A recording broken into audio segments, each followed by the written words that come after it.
오늘 이렇게 설교를 좀 10분이라도 하고 가야겠다 하고 좀 이렇게 준비는 어제 어디 중요한 일 때문에 갔다가요 이제 또 잘 될 것 같습니다. 그래서 설교 준비를 이렇게 짧게 이렇게 또 준비를 해봤는데 부족하지만 하겠습니다. 무엇이 나를 실패케 하는가? 예.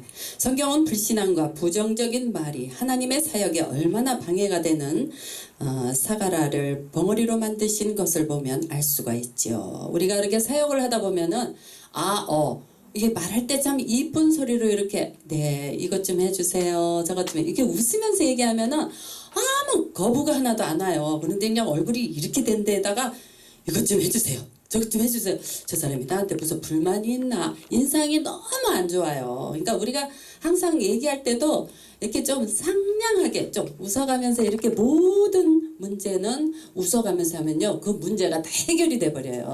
아 상대방이 좋은 뜻을 이야기하는구나 이렇게 해야 되는데 그냥 막 불평불만 막 이러니까 그냥 서로 감정이 막 더 쌓아지고 옛정 감정까지요 다 살아나게 되고 왜 그랬을까? 우리가 그런 사역자들은 좀 방긋방긋 좀 웃었으면 좋겠어요. 싫으나 좋으나 그냥 네 하고 웃고 그러면 서로가 기분이 좋지요. 매 찡그리고 그냥 뭐가 이렇게 불만인지 맨날 그런 사람들이 참 많습니다. 그래서 우리가 부정적인 말 우리 나무를 키우면서도 나무야 참 이쁘다 잘 자라라 이제 막 이렇게 그러면요 그 나무가 너무 잘 자라요. 참 신기하게. 근데 나무 저건 베기 싫어 갖다 버릴 거야 이러면 또 금방 죽어버려요. 그거 참 신기하더라. 한번 실험해 보세요. 한번 집에서.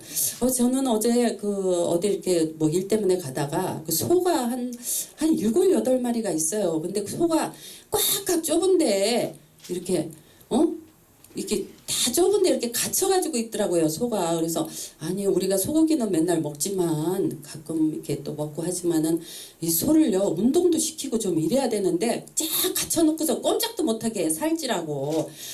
나는 어저께 그 모습을 보면서요 돼지나 어떤 분이 이래 닭도 그렇고요 뭐 모든 다 그래요 이래요. 그래서 나는 이제 그게 처음 듣는 얘기거든요. 이렇게 막 닭들 보면은 막 산에 나무에 뭐 이렇게 막 들로 산으로 이렇게 또 풀어주고 막 나는 그런 것만 봤는데 이렇게 묶어놓고 얼마나 답답해. 인간을 갖다가 묶어놓고 못 나가게 해봐 이러고 얼마나 힘들어. 인간들이 왜 이렇게 잔인한지 몰라. 죽을 때 죽더라도 좀 그 안에서 정말 행복하게 짐승들이 좀 또 자라면서 이렇게 저 미국이나 영국이나 나는 그런 거를 이렇게 안 그러던데 저는 어저께 그 모습을 보고 참 마음이 아프더라고요. 소지만은 눈은 큰데 참 이쁘게 생겼어 소가. 근데 이게 눈이 그냥 뭐가 촉촉하니 울었는지 뭔지 하여튼 소가 그런 내가 광경을 봤습니다. 우리나라 사람은 이게 동물을 뭐 꼭 키우라는 게 아니라 좀 사랑을 하고 그랬으면 좋겠어요. 사람들한테도 좀 사랑 주고 노숙자들한테도 사랑 주고 그냥 눈빛이라도 사랑 주고 우리가 서로 사랑해야 하고 살면 얼마나 좋겠다 그런 생각이 듭니다. 우리가 수많은 사람들이 자기 인생의 실패에 대한 책임을 하나님께나 이웃에게 이렇게 전가시키고 있습니다. 그러나 실상은 실패의 원인은 자기 자신에게 있죠. 그러면 어떠한 것들이 우리를 실패자로 만들고 있을까요? 또 자존심을 상실한 자 있죠. 자기의 자존심을 상실한 사람은 하나님의 역사를 체험할 수 없으며 제가 그 서현역에 이렇게 지나가다 구두닦기가 있었어요. 그런데 이분이 갑자기 아주 내가 교회에다가 뭐 헌금을 뭐 얼마를 내니까 좀 이상한 교단 같아요. 내가 가만히 들어보니까. 근데 이렇게 상실돼 있더라고. 마음이 막 찢어져 있고. 그래서 하나님이 이럴 때는 뭐라고 얘기하죠. 그래도 자기가 좋은 일을 했잖아요. 수천만을 하던 매덕을 하던 하나님 앞에서 했으면은 하나님께서 이 다음에 좋은 데 가면은 그 면류관에 그 하늘나라의 진주 보석에 깔려 있고 우리가 그런 데서 화려한 데서 살고 기쁨으로 사는데 그 사람은 성경을 모르니까 막 불만불투정하는 거예요. 돈을 냈는데 어쩌고 하면서 교회 안 가겠다고 막 이래요. 그래서 하나님 이럴 때는 뭐라 그러죠. 다 그거 하늘에 쌓아놓고 복을 받는 건데 그러고서 이제 그런 말을 이렇게 제가 하고 왔습니다. 자기는 다시는 안 간다는 거야. 그래서 참 큰일이네. 참 그래도 교회 다니셔야 돼요. 좋은 일 많이 하셨잖아요. 이 다음에 하나님께서 큰 상급이 있을 거예요. 이러고 왔는데 한 달인가 그러니까 후에 또 갔더니요 교회를 다닌다 그러더라고요. 그래서 제가 참 기뻤는데 우리가 하나님 앞에서 헌금한 거는 다 하늘나라에 쌓여 있고 우리가 집에다가 놔둬봐야 좀도둑 얼마나 요즘에 도둑들이 많어. 제가 정말 웃긴 얘기인데 제가 저 어디로 이사 가가지고 하도 그냥 뭐 전도하고 바쁘다 보니까 집 정리를 안 했어요. 그랬더니 웬 도둑이 들어왔는데 그 도둑이 그 금 몇 개 있는 거 14K 저는요 그 다이아몬드 뭐 롤렉스 그런 거 다 있었어. 다 팔아버리고 몇 개 없어요. 우리 집에 도둑 들어와도 가져갈 것도 없어. 그런데 그걸 다 휘적거려 놓고 가버린 거예요. 그래서 하나님 이 도둑이 얼마나 먹을 게 없으면은 여기 들어와 가지고 다 헤쳐놓고 갔습니까? 불쌍히 여겨져서 또 예수 믿게 하여 주시고 어려움 당하지 않게 해주세요. 하나님 그랬는데요. 그 앞에 그 14K 있는데도 그 안 가지고 가고 그냥 가셨더라고. 그래서 참 하나님이 하나님 일을 하니까 하나님이 눈과 귀를 그냥 다 가려주시고 그래서 이제 도둑을 내가 안 마신 적이 있는데 저는 이제 금은보화 그런 거 집에다가 안 놔둬요. 다 필요 없어요. 죽으면 하늘나라 가면은 금박길 얼마나 화려한 세상이 있어요. 그래서 저는 이제 막 비싼 거 하나도 안 끼잖아요. 다 그냥 이쁘게 그냥 액세서리도 끼고 오늘 액세서리 이렇게 가져오신 우리 집사님도 있었는데 참 좋은 일하며 이러고 또 살고 있습니다. 그래서 우리가 이렇게 그 마음의 자존심이 상실하면은 뭐 하나님의 오늘 같은 날도 은혜 못 받으면 이게 상실되고 그러면요 아무리 어떤 말씀을 해도 귀에 하나도 안 들려요. 그래서 우리가 항상 이렇게 은혜 내려주세요 하고 기도하고 예배드리고 해야 됩니다. 그래야 사탄 마귀가 틈타지 못하고 그럽니다.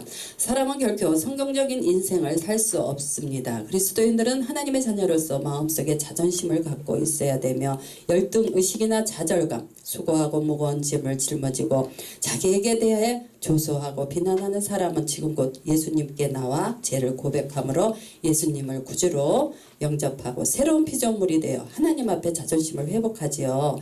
또 두 번째 꿈의 상실입니다. 꿈은 믿음의 어머니입니다. 꿈이 없으면 믿음의 역사가 일으킬 수가 없습니다. 저는 참 꿈이 많았어요. 막 꿈이 있어서 여지껏 이러고서는 달려왔는데 이게 어떨 때는 그래 그 일을 해야 되는데 왜 내가 이러고 있지?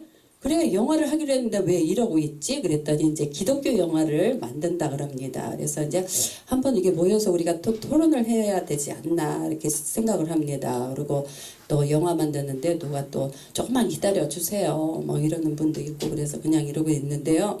우리가 또 꿈이 있으면 망하지 않아요. 항상 꿈대로 이루어집니다. 우리가 믿음의 자녀들인데 요즘에 꿈들이 다 사라졌어. 그죠? 이렇게 보면은 힘이 없고 세상이 이래서 그런지 몰라도 꿈이 그래도 꿈을 갖고 살아야 돼요. 우리는요. 그래도 하나님이 잘 된다 나는 잘 된다. 교회가 잘 된다. 교회가 부흥되고 하나님이 또 뭔가 큰 것을 줄 것이다. 자꾸 꿈을 가지며 그려야 돼요. 이 마음속이라도 자꾸 그러다 보면 좋은 일이 많이 생겨납니다. 아멘. 그래서 우리가 그리스도 안에서 인생의 목표를 분명히 설정해야 하며 그 다음에는 목표에 대단한 계획을 세우고 그것이 성취되는 것과 말씀과 성령을 통해 꿈을 꾸었으면 꿈의 성취를 믿고 기도하며 힘차게 실천해야 합니다. 우리가 꿈은 정말 꿈대로 꿈꾼 대로 그리는 대로 상상대로 하나님께서 또 체험을 주세요. 왜 안 주셔요? 우리가 뜨겁지 못해서 그래. 전도하자고 일주일에 한두 번은요 모여서 전도하고 이래야지 기쁘게 우리가 이 세상을 누리고 살 수가 있습니다. 이 세상에서 자신을 상실하고 할 수 없다는 병에 걸린 사람은 정신적인 죽음에 이르는 병을 앓고 있는 사람이죠.